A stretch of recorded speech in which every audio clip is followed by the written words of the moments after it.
चीनी अभी भी मां काली के तलवार को कस के पकड़े हुए ध्यान से घने जंगल में आगे बढ़ती है।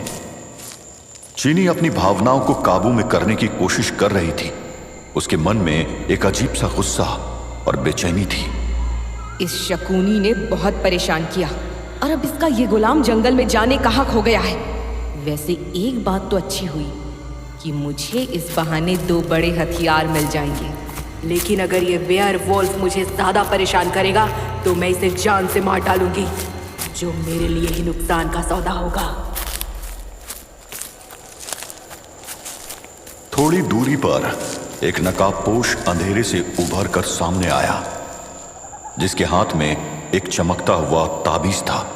नकाबपोश के पास पुरानी भस्म, माला की पोटली थी और साथ में मॉडर्न गैजेट्स भी, जीपीएस, नाइट विजन, फ्लेयर्स जैसे वो पूरी रिसर्च करके आया था। मेरा ट्रैकर इस डायरेक्शन में हलचल दिखा रहा है, मुझे यहीं एम लगाना होगा।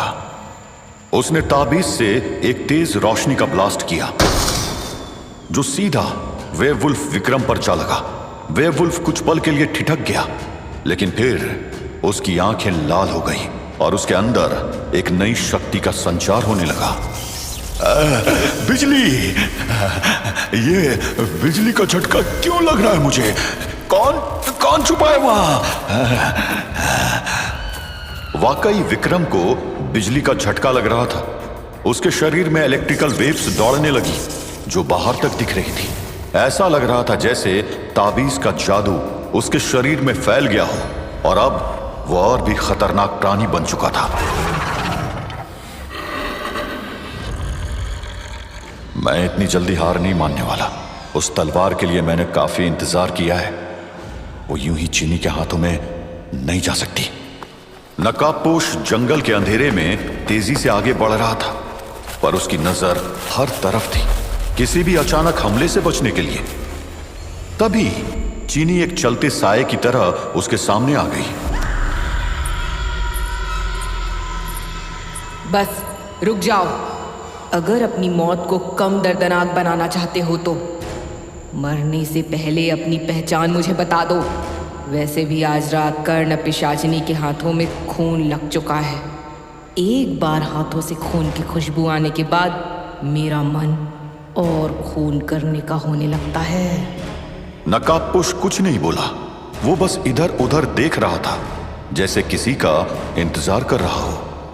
अजीब बात है, तेरी मौत सामने खड़ी और तू इधर उधर देख रहा है। लगता है मरने के डर ने तेरा दिमाग खराब कर दिया है। तभी वहां वेयरवुल्फ ऊपर के पेड़ से कूदा। उसका शरीर कुछ और काला पड़ गया था और चीनी उसमें एक्स्ट्रा एनर्जी महसूस कर पा रही थी। ये क्या नई चाल है? क्या तुम्हारा ताबीज इस वेयरवुल्फ को और भी ज्यादा ताकतवर बना रहा है? नकाबपोश मुस्कुराया। अपने चेहरे के पीछे उसकी आवाज ठंडी और चिढ़ने वाली थी। Very good. मुझे तो लगता था कि तुम सिर्फ शक्तिशाली हो, लेकिन तुम्हारे अंदर तो अच्छा दिमाग है। तुमने तुरंत उसके एनर्जी की सोर्स को पहचान लिया। तुम्हारी असली ताकत की परीक्षा अब होगी। कर्ण पिशाचनी। एकदम से भेड़िया ने चीनी पर हमला किया। उसके पंजे हवा में चमक रहे थे। चीनी ने वो हमला नाकाम किया। उसकी स्फूर्ति एकदम तेज थी, पर भेड़िया अब रुकने वाला नहीं था। चीनी ने तलवार को घुमाया। उसकी धार जैसे हवा को चीर रही थी। नकाबपोश ने एक हाथ से कुछ छोटी जादुई गोलियों की बारिश कर दी। चीनी ने तलवार से उन उल्कापिंडों को रोका, लेकिन उस पल भर के काम में वेयरवुल्फ ने मौका पाकर चीनी का संतुलन बिगाड़ा और उसके हाथ से तलवार को नीचे गिरा दिया। चीनी का ध्यान अपने बचाव से ज्यादा तलवार पर था। भेड़िए ने चीनी को पीछे धकेला और तलवार की ओर दौड़ पड़ा। नकाबपोश ने इस मौके का फायदा उठाया, तलवार को उठाया और फुर्ती के साथ अंधेरे में गायब हो गया।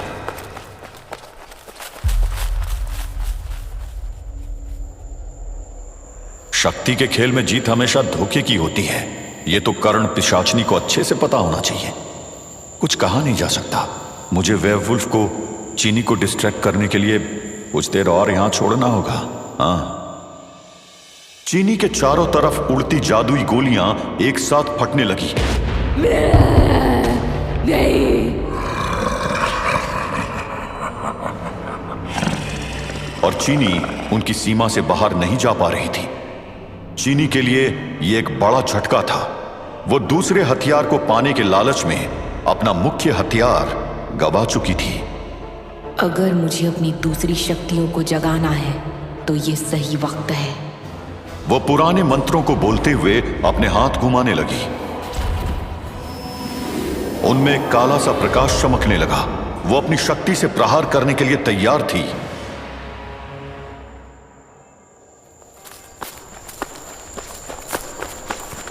वहीं दूसरी तरफ तानी और अर्जुन तेजी से जंगल के बीच से निकलते हुए दौड़ रहे थे। उन्हें दूर से लड़ाई की आवाजें सुनाई दे रही थी। एक प्राणी की गहराई से आती गुड़गुड़ाहट और जादुई हमलों की आवाज। चीनी को संभालना जरूरी है और यह भी कि शक्ति तलवार किसी और हाथ में ना जाए। तानी, मुझे पता है कि चीनी ने हमें धोखा दिया है, लेकिन वो काफी प्रेडिक्टेबल है। यह तलवार अगर किसी शकुनी जैसे एविल के हाथ में लग गई तो वो बिना देखे हर तरफ विनाश मचा सकता है। जैसे ही दोनों एक शांत इलाके में पहुंचे, उन्होंने देखा चीनी और भेड़ियों के बीच एक भयानक युद्ध हो रहा था।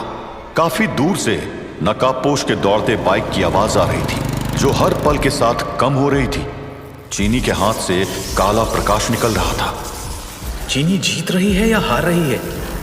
अगर चीनी को अपनी आधी अधूरी शक्तियों का इस्तेमाल करना पड़ रहा है, इसका मतलब वो डेस्परेट है और एक जगह किसी शक्ति द्वारा स्टक हो गई है। इसके हाथ से तलवार भी शायद वो नकाबपोश ले गया है। तो क्या सोचा है तुमने? चीनी की मदद करोगी या वेट करोगी? इस नकाबपोश ने मुझ पर पहले भी हमला किया है, इससे तो मुझे पुराना हिसाब भी चुकाना है। बिना किसी रुकावट के तानी ने हाथ उठाया और मंत्र उच्चारण शुरू किया। उसकी आवाज में एक भारीपन था। ओम ह्रीम क्रीम कालिके ओम। एक डिवाइन लाइट का फ्लैश तानी के आसपास चमकने लगा और एक सुनहरे जादू से बना पिंजरा वेयरवुल्फ के आसपास फॉर्म होने लगा। वेयरवुल्फ उससे बचने की कोशिश करता, पर पिंजरा उसको जकड़े हुए था और उसके बार्स जैसे एनर्जी से चमक रहे थे। तानी, तुम यहाँ? क्यों, मैं यहाँ नहीं हो सकती क्या? जैसे तुम कुछ खोजती हुई जगह जगह भटक रही हो, वैसे ही मैं भी अपना कुछ खोज रही हूँ। मुझसे भी कुछ छीना गया था। तानी भेड़िए के करीब आई। उसकी आंखें भेड़िए पर टिकी हुई थी, जैसे वो सोच रही थी कि उसका क्या करना है। चीनी, तलवार कहाँ है? वो नकाबपोश मुझे डिस्ट्रैक्ट करके तलवार लेकर भाग गया। अर्जुन की आंखें तेजी से चारों तरफ घूम रही थी, जंगल के अंधेरों में कुछ ढूंढते हुए। यह सब एक प्लान था।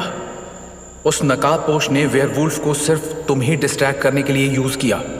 तानी ने चीनी की तरफ देखा और समझ आ गया कि अब उन्हें जल्दी से जल्दी नकाबपोश को पकड़ना होगा, ताकि तलवार का गलत इस्तेमाल ना हो। हमें उस नकाबपोश का पीछा करना होगा, अभी के अभी। मैं भी साथ चलूंगी।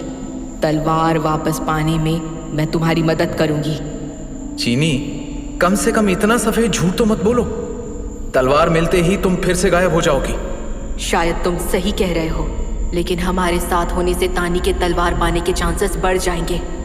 हमें नहीं पता कि नकाबपोश कौन है और उसके पास किस तरह की शक्तियां हैं। तानी और अर्जुन ने एक दूसरे की तरफ देखा और आंखों में ही उनका फैसला हो गया। तानी का मैजिकल पिंजरा एक पल के लिए और भी चमका और फिर वेयरवुल्फ के शरीर पर कुछ जंजीर भी कसने लगी, ताकि वो बिल्कुल भी हिल ना सके। तीनों जंगल के अंधेरे में से जैसे मजे से रेस लगाते हुए नकाबपोश के बाइक की आवाज फॉलो करते हुए दौड़ पड़े। डॉक्टर शकुनी की लाश को बांधकर उसे खींचता हुआ जंगल के रास्ते में चल रहा था। उसका चेहरा एक अजीब सी चिंता से भरा हुआ था, जैसे कि कुछ गड़बड़ होने वाली हो। उसने अपने हाथ से माथे पर पसीना पोंछा और एक पल के लिए रुका। मुझे जल्दी करना होगा। इस शैतानी लाश को जल्दी से जलाना होगा, वरना। लेकिन तभी उसकी आंखों के सामने एक अजीब सा अंधेरा छा गया।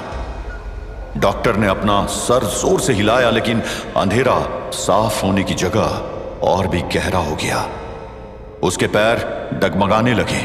उसने अपने हाथ से एक पेड़ का सहारा लिया और फिर से अपने चेहरे को पोंछा।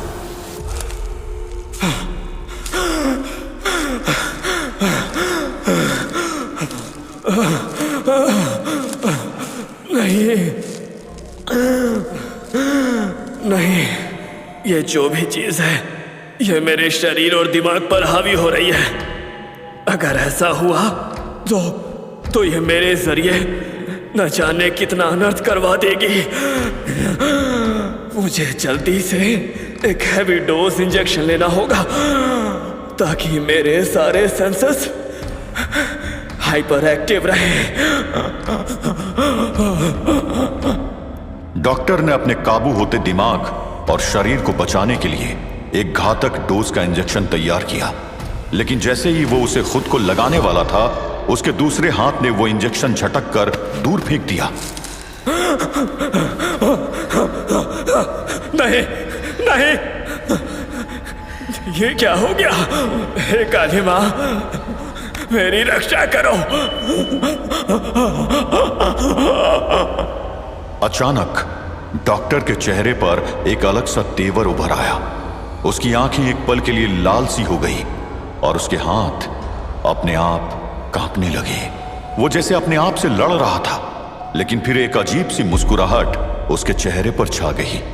शकुनी की लाश के पास जाते ही उसके हाथ और तेजी से हिलने लगे। जैसे ही उसने शकुनी के शरीर को छुआ, वहां एक जोरदार धमाका हुआ।